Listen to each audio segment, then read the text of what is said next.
Hey guys, first regardsman here, and today I'll be talking about the brand new 500 Worlds reveal and what Titus being the face of Warhammer 40k tabletop means for the setting. And to talk about this with me, I brought on both FroggyPHD and Mystery of Dark Tide fame. Now, Froggy, would you like to introduce yourself? You've not been on the channel before. I'm Froggy. I'm a VTuber on Twitch, and I paint Warhammer, and I've got a couple of awards from Golden Demon as well. And I play tabletop every so often. And Mystery, you are the Dark Tide extraordinaire. Everyone already Yes, knows. and tabletop noob. So I am going to provide the foil to Froggy's elite knowledge here today. Yes, her elite knowledge of the tabletop setting. Now, as far as tabletop is concerned, have you seen like a shift in how players are focusing on new models? Would you say that this upcoming Titus model will change what players we see at tournaments, what players are wanting to engage with, and like how many players are actually gonna get into tabletop? Because Space Marine 2 was really the jumping off point for a lot of players to actually get into 40k as a setting. I don't know how much of that has translated into actual tabletop sales, but I think this is their attempt to push that into the tabletop because they have this audience for the game. They want to bring them in, and Titus is the poster boy of the most famous chapter in 40k, which is the Ultramarines. Do you think that will work? Do you think that like the Space Marines are underrepresented at the tabletop currently compared to where they are in the marketing? And where do you think it's going to go from there? I think so. Yeah. A lot of when you go to a tournament and stuff, you don't see a lot of people playing Ultramarines, and if you look at like Golden Demon as well, like the entries, not a lot of people paint Ultramarines either. There's a lot more other interesting models. And when people pick an army to play, they're picking things based on rule of cool, essentially. It's like, because there's so much lore, lots of people say, read the books, decide which lore you like best, and then play that army. But there's so much of it that the majority of players just go by what looks cool, which isn't Ultramarines. But if they have Titus as a playable character on tabletop, then people who play Space Marine 2 are like, oh, I already know this guy. He's really cool from this game. I really loved him in this game, and now I can play him in tabletop. And they're more likely to go into a Warhammer shop and buy Ultramarines and stick with Ultramarines rather than going into a Warhammer shop, seeing the Ultramarines, and then seeing like the AdMech next to them, or seeing the orcs next to them and thinking, they look cooler, I'm gonna play those. And then also in tournaments, you do have like the meta chasers and stuff. And Ultramarines are pretty like versatile in their like play style and like their detachment rules and stuff. But there's just so many better options to play, so you don't really see them a lot. Now, do you think it could be used as like a gateway experience. draw to get players into other chapters and other types of factions in general? Because that could be like the main point of this to me. It's just that they're trying to get players into tabletop. They want to translate these game sales into tabletop sales. Titus is obviously the easiest way to do that. Whether or not it'll basically shift into like an Ultramarine focus on the tabletop for new players, I expect you'll probably see a lot more Ultramarine characters when like this whole 500 Worlds thing comes out. Seems like a pretty good jumping off point. I know for a while on the tabletop, people were saying that Kill Team was just a better way to like spend your money and like get into the tabletop setting in general. I think they're trying to shift that a bit more towards like these narrative focused collections you have with stuff like this. And it's a pretty good way to get players into tabletop. I've always liked Space Marines personally. Blood Angels are my personal favorite. But as far as Ultramarine representation goes, you are correct that at tournaments and things like this, you don't see a ton of Ultramarines. It's usually things like Space Wolves, Blood Angels, or like even Adeptus Mechanicus at times. And I think having more Ultramarine representation on the actual tabletop, that will probably increase now with Titus here. But a big issue I've seen a lot of people bring up, and I want to talk to you about, Mr. E, is do you think that having Titus at the forefront of an entire franchise like this will take away from like the uniqueness of other characters? If you look at a series like Halo, for example, Master Chief was like the only really known character in the series for a lot of casuals for quite a while, besides things like Cortana. Do you think that will take away from the franchise going forward? Do you think other characters will be pushed out of the setting? Because I know you aren't like super into 40k, but you've been into gaming for a long time. We've seen a lot of franchises. And what do you think about that? I think your analogy, that was exactly what I was thinking of when you were talking about as a gateway drug. You know, Master Chief at some point there wasn't like lore to the Halo universe. It was Halo Combat Evolved, and Master Chief, over time they evolved him as a character that people really wanted to just have on their shelves, have in novelization form. And from there, you introduce people to this universe that they get really invested in, and they branch out and they find something else within it that they're very much like, that it becomes their obsession. So I'm certain there's people out there probably within the listening audience right now who the first like figurine they ever bought was like the Halo 2 or Halo 3 Legendary Edition with, Master Chief standing there with dual SMGs. And then from there, they started to collect other similar like figurines that they have on their nerd swag shelf. So I could 100% see a situation where you've got all these players. A Space Marine 2 sold 7 million copies in its first year of release, which is double what Darktide has sold to this point in 1 year. And you did a poll on your channel the other day that 30% or so of your viewing audience, of like tens of thousands of people that responded, this was their first introduction to Warhammer. So there's a pretty good chance, if GW can lock down even like 1-2% of people who like the game, they like the campaign, they enjoyed playing as Titus, and they were thinking about maybe getting some minifigs. Now they throw out this shiny ass, very cool looking Titus figure, and like that could be your with intro. a CGI trailer. Well. Right. With a CGI trailer, like it's trying to sell it to you. You've got the whole squad there, and they're trying to sell it all to you. And then you take those and you go from there to the shop, and you see all this other stuff. I think that's where you really get the first interest. You have to have some reason to go to a gaming shop in the first place with the intention of buying some figures. And for a lot of players, the impetus is it's this thing. It's a thing I know. It's a thing I like from a game that I like. So that could be the gateway drug. I think in the case of, like you said, they are trying to lock down these 2%, 5% of these players that really got into 40K just based off of Space Marine 2, and having Titus be the forefront of that does make a lot of sense. I think the thing that people are really worried about here, and with recent events with Captain Acheron dying and Chiron dying basically in like a blog post, is that Titus being pushed so heavily, Titus being instantaneously moved to Chapter Master is kind of bad for the setting, because we're really basically speedrunning like where he is in the setting and trying to push him as fast as possible to get these players into the game, but other characters may be suffering because of that, especially within the Ultramarines. I will say that 40K, especially in Space Marine 2, is a better time doing this than say Halo did with Master Chief, where you can very easily just have like Calgar show up like we did in Space Marine 2, or mention Rabute Gilliman and have these characters being like the heads of players before we go into Space Marine 3. But as far as having characters being killed off screen, I think that is bad for 40K. I think a lot of players responded very poorly to this Captain Acheron and Chiron blog post they did at the World Championship. And Froggy, you told me before that you were disappointed at the CGI trailer for Titus because you wanted to see Leman Russ, because there were a lot of things with the Space Wolves that were being pushed recently, and you want to expand upon that a bit?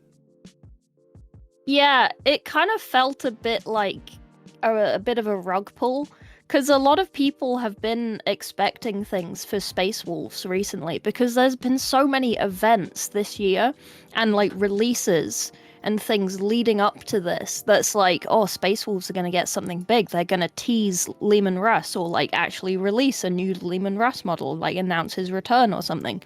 So then when the cinematic started and it had that big fluffy cape shown, everyone like in my Twitch chat, and like me included, was like, oh my god, is this Space Wolves? Are we getting something? And then it like carried on a bit, and then it was like shoulder pads, and it was like, that's an Ultramarine symbol. This is Ultramarines. They're doing more Ultramarines. And like, there's nothing wrong with doing Ultramarines. It just felt like they did it on purpose. They were like, people are expecting Space Wolves, so we're going to start off with a really nice fluffy coat that looks like a Space Wolf coat. And then it just won't be. And it's it was just disappointing. I could definitely see where that'd be disappointing for a lot of players. I mean, I like Space Wolves. I think Leman Russ returning would do a lot for the setting. It does kind of feel like, as far as the story of 40K goes, that having these Primarchs come back, like the Lion is back now, Rabute Gilliman is back, Leman Russ will probably show up at some point here, but we're going to hit like a crescendo point, because the Xenos faction is really being pushed in 40k at the moment, including in the 500 worlds reveal we had, are like Necrons and Tyranids, and the people who are going to be fighting them are, of course, Titus and the Ultramarines, and likely other chapters and successor chapters, because Saber Interactive, they did release a while back a poll of like what chapters people wanted to see in Space Marine 3. So like almost guaranteed we will see like at least one other chapter of Space Marines that are not Ultramarines, like Blood Angels, Dark Angels, or something like that. And having that on top of a new Xenos faction of the Necrons, which I assume will be in Space Marine 3 as well, it does seem like Games Workshop is pushing in that direction to like have this major breaking point for the story. Not to like the extent of an end times event like we had for Warhammer Fantasy, but something that will like properly move the setting forward. I think making Titus a captain is part of that, but it does seem a little rushed in some cases. I would have liked to see a Lehman Russ reveal personally, because I feel like drip feeding these Primarchs back into the setting is good to actually move the story forward. I know that Games Workshop also made an announcement a while back of like the Terminus to create the Grey Knights and the Custodies. That was not received very well at all. This was definitely received better than that, but I think people are a bit worried about like what this means for the overall setting and like how fast we're just moving into like, okay, Titus is here, Titus is the captain. In 5 years, Titus might even be the chapter master. Calgar might just get killed off in another blog post. And Games Workshop has been known to kill off major characters like Yarick in Codex entries before, so it's not exactly unprecedented. So I definitely see where the worries are there. Now, Mr. E, I wanted to ask you about this because in Darktide, we have Dan Abnett was one of the writers for Darktide, and people were very much looking forward to a Darktide story. Do you think that games like Dark Heresy, Darktide will also impact the tabletop in any meaningful way going forward? Do you think it's like an exclusively Space Marine thing? Do you think like Space Marine hit that breaking point where it just moved into the tabletop? It might be me being cynical, but you know, it is a business, right? And I think one thing that is making Space Marine 2, not only did Space Marine 2, you know, hit those sales goals that I'm certain they had, but in addition, it is just the most generic possible entry point. Like it has a mass market appeal, right? A game like Darktide or a game like Dark Heresy, even if they are very good games, you know, like people love CRPGs. Rogue Trader is an amazing CRPG, so Dark Heresy probably going to follow in that footsteps. That doesn't really necessarily translate into a whole lot of people playing them and having eyes on them because they're kind of niche sort of games. It has to have that mass market appeal, and also like the factions and characters depicted within, I just don't think have that mass market appeal either. Wherein if you could have a novelization or something about Darktide, the story that's written there is certainly like worthy of novelization, but I couldn't think particularly of any characters within Darktide that I'd be like, oh, I need to get a model of that. I need to make an army of, I don't even, rejects. I don't know what you would I don't know what you would do. So I think that they're going to really stick to the things that they can do that full spectrum marketing for. With the novel, like, they've already confirmed that Titus is getting like 4 books to bridge the gap in the story between what's going on in Space Marine 2 and ostensibly Space Marine 3.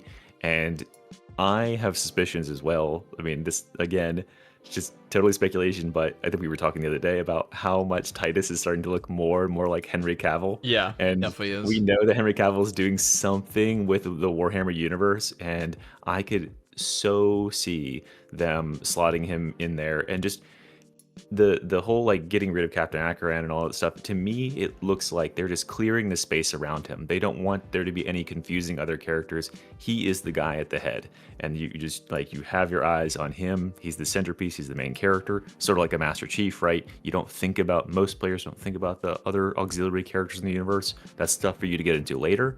Having a strong figurehead to start is a really nice, like he's a poster boy, exactly what Ultramarines are designed to do. So I think it is definitely good for the brand. I will say that. Like, it's not a bad idea. Like, Games Workshop doing this makes a lot of sense.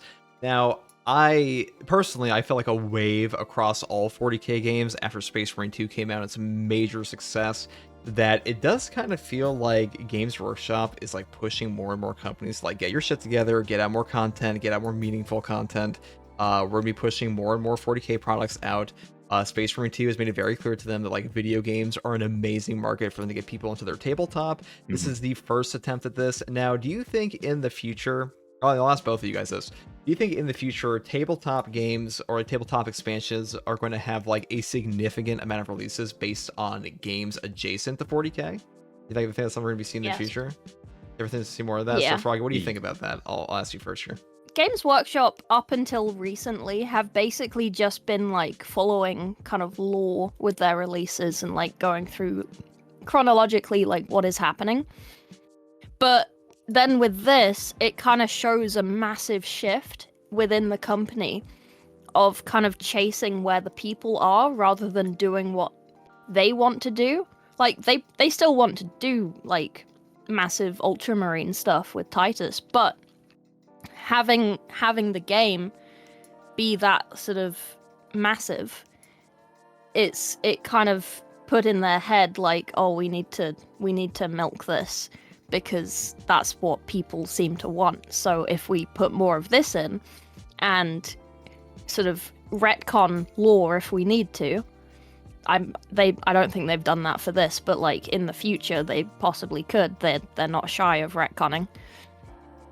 Like I wouldn't doubt more games in the future being very like substantially important to the tabletop rather than just like carrying on with the lore as it was. That's a great point on retconning, actually, because they probably will retcon some things to make way for their new tabletop expansions for like major game characters. I mean, I guess in some ways, killing off Captain Acheron, like you said, Mystery, killing off Captain Acheron and killing off Chiron is like an easy way to like clear the slate for the secret level character of Sergeant Matoris to be playable in the next Space Marine 3 game, on top of things like having Titus just have nobody majorly adjacent to him outside of the video game besides like Calgar and Rabute Gilliman, which, to be fair, Calgar's already in the video game. Rabute Gilliman will likely be in Space Marine 3.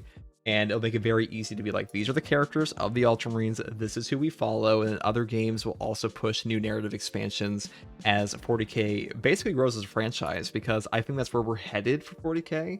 I think that Space Marine 2 is a jumping off point for Games Workshop to realize like, okay, the popularity of our franchise just exploded a little bit, because if you look at Google Trends for Warhammer 40k, when Space Marine 2 came out, Warhammer 40k as a whole went up dramatically in how many people were invested in this, how many people were getting into 40k content across the board.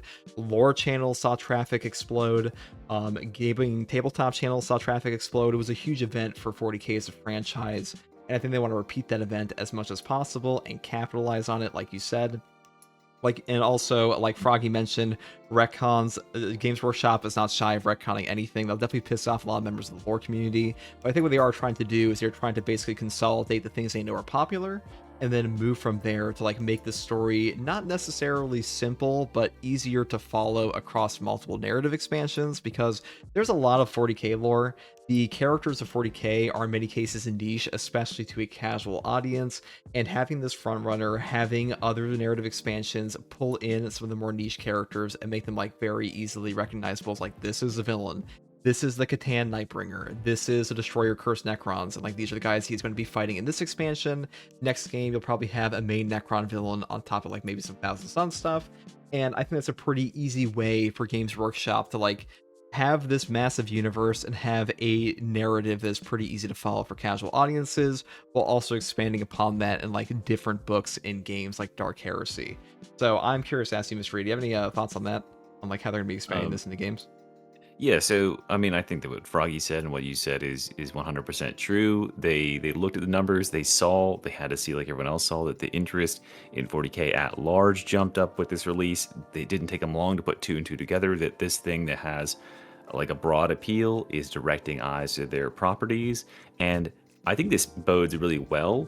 You know, they're a corporation, right? So they're going to be orienting their goals towards doing what's profitable. But if that profit incentive aligns with our incentives as like gamers and consumers of their media, I think that'll be great. So like if they include Blood Angels and Space Wolves in Space Marine 3, and then they start to see that players are really, really digging the inclusion of these characters and they're like, you know, making memes about them or whatever, if they're seeing a lot of engagement on that stuff, I very much could foresee a future where they decide, okay, well, we're going to release a new line of these characters because they're very popular within the players playing the game. And I wouldn't even be surprised if they don't have their eyes on the back end numbers of Space Marine 2, looking at what cosmetics are purchased, what percentage of players are dressing up as which chapters, and orienting like their future releases based around that, because that would be a great way to make certain that, like, okay, there's people in game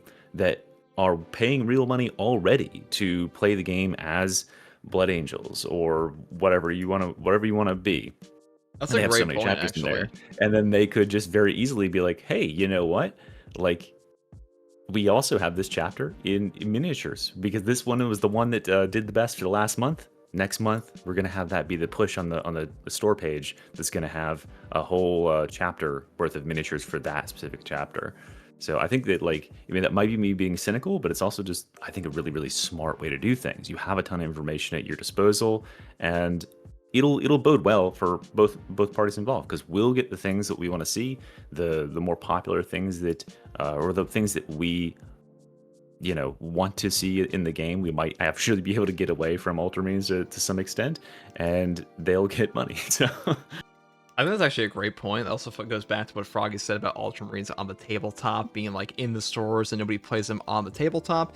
As Ultramarines get pushed more and more, as we have this main character of Titus, I am curious to see if we'll get more games based around other chapters. This might be why they're trying to add in other Space Marine chapters in Space Marine 3, like you said, Mystery, because they want to see, like, okay, can we have a popular character for the Blood Angels? Can we have a poster boy for the Black Templars or the Dark Angels, and just have every single chapter have like its own ongoing story with characters that people are invested in? Because what Games Workshop is after is, franchising basically, and they're expanding to multiple forms of media with TV shows, and now obviously video games for 4K have been around for a long time, but they've exploded recently. I'm curious to see how that will affect the tabletop. Now, Froggy, do you think this will basically impact the tabletop in the sense that not only will we see Ultramarines be more played, we'll also see other Space Marine chapters that get a bit of like an up boost? And do you think that's just good for the tabletop? Do you think it is good to get more players invested in the poster boys? Because obviously this will trickle down into having other players play things like Adeptus Mechanicus, Imperial Guard, and stuff like Necrons, Tau maybe even, but probably not, because let's be real, Tau are kind of lame. But the point is that I think this is good for tabletop. It does kind of suck to have these characters get moved out forcibly in a blog post to make room for them, but maybe this is more like an initial strategy, and we'll see them be a little bit more, I don't know, handle it with a little more grace in the future. What do you think about that? Yeah, I mean, it'll definitely push people more towards tabletop because they will have that connecting character. There has been a lot of not complaints, but like talk about like less and less people playing tabletop because of like pricing and stuff. So it would be good in order to get more people in tabletop. And like at that point, it doesn't really matter who they play. It's just as long as they're playing. Do you think these narrative expansions are similar to like what we have with Kill Team? Because the 500 Rules reveal, it's not that many models. Like, there's just a couple box sets here where it's like you have your Necrons and then you have Titus, and it gives them a narrative to follow. I think this is like supposed to be a starter pack for tabletop, basically. And do you think that will follow suit with that, with like without having these massive armies anymore and focus more on things like Kill Team and stuff like that? Yeah, well, that's the other complaint that you hear the most about tabletop, is that the games take like 3 to 4 hours. Like, unless you kill the other person in your first turn, the games can just drag on. So a lot of people are turning to things like Kill Team because they're so much smaller and quicker to play.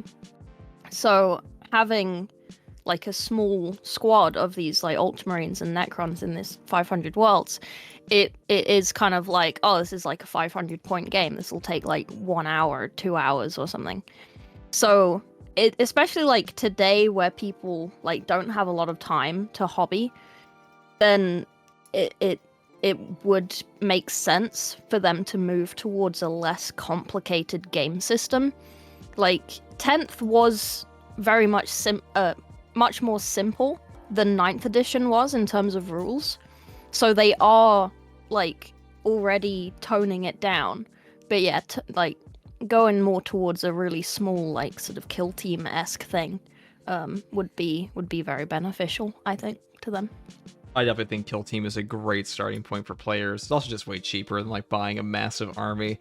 And Yeah. thank you guys both for coming on. I think we covered most of the points we want to talk about today. Do you guys have any closing thoughts, any final things you want to talk about here for tabletop or just the upcoming games? It was just like another little thing about the reveals. People who watch the reveals tend to think that the reveals are aimed at them. Reveals are aimed at new people to get them into tabletop. So as much as I was disappointed that it wasn't Space Wolves, people who play Space Marine 2 and were watching their first Warhammer reveals stream, they would have seen that and immediately gone to the website and bought some Ultramarines. And that's the point. Yeah. That was the point. So yeah, I think that's kind of something that people need to kind of remember in the back of their brain. Like, new people into the hobby are always going to be more profitable, so the business is always going to aim. They're going to more advertise. towards- They're not going to make a Yeah. fancy advertisement to advertise Yeah. just to Space Wolves fans. Yeah. They want it for like the Yeah. the biggest market possible. Yeah, and if you're one of the however many people who play Space Marine 2, you're not necessarily going to like know what a Space Wolf is, so you're not going to get hyped if there's a massive Space Wolf reveal, whereas you will get super hyped and go and buy stuff if it's a massive Ultramarine reveal. So That was a great point for both of you guys. And thank you both for coming on. You guys should check out FroggyPHD on Twitch and subscribe to Mystery on YouTube. And also, if you like content like this, subscribe to me. And as always, thank you for watching. Take it easy, guys. Bye. Bye.